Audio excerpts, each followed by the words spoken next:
Hello everyone, good morning. Welcome back to my channel. आंनि बे जुलि चेनेलाव नोंथांमोन बयखौबो बरायनाय थाबाय लोगोफोर.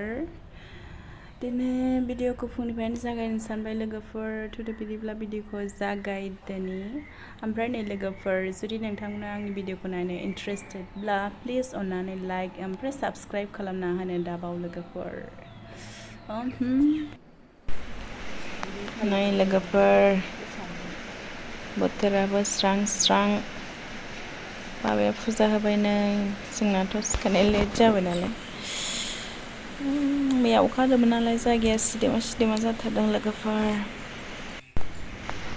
नै लोगोफोर, दायो आङो ना एवबाय आरोना.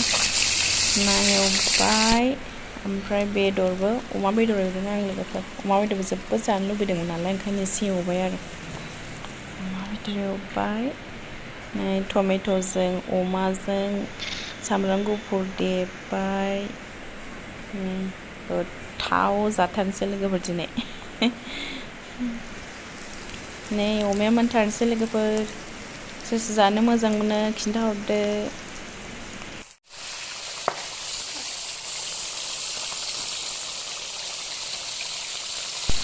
गोदौगासिनो लोगोफोर, मोदोमफ्रुजोब्बाय अमाजों टमेट'.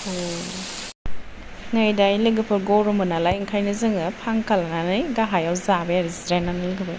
जि जाबाय आं लोगोफोर, देन्जार जाखाबाय दिनै.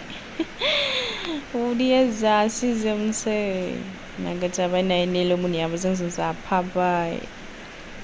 गोथाव जाथारदों लोगोफोर, जोबोद गोथाव जादों. नै मिनियाबो हनै जोंजों जिरायनानै जों ओंखाम जानायखौ नायगासिनो. हारा जमदों बेयो, हारा. निलुमनियाबो होबाय जानाया. जों साथामसो जादों आरोना, गरमथार नालाय, ओंखायनो रुमाव लाबोनानै आराम गाहायाव जिरायना जाबाय आरो. नै ओंखाम लादेरबावबाय लोगोफोर आङो. जाखावजोबनोसै.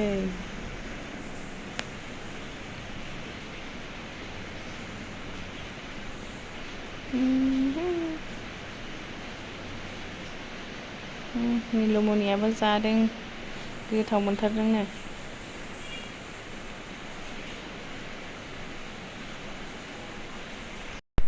स' बिदिब्ला लोगोफोर, दिनैनि भिडिअखौ एसेयावनो दोनथ'नाय जाबाय. जुदि जोंनि भिडिअखौ नायनो मोजां मोनदोंब्ला लाइक एन्ड साबस्क्राइब खालामना हो लोगोफोर, अननानै.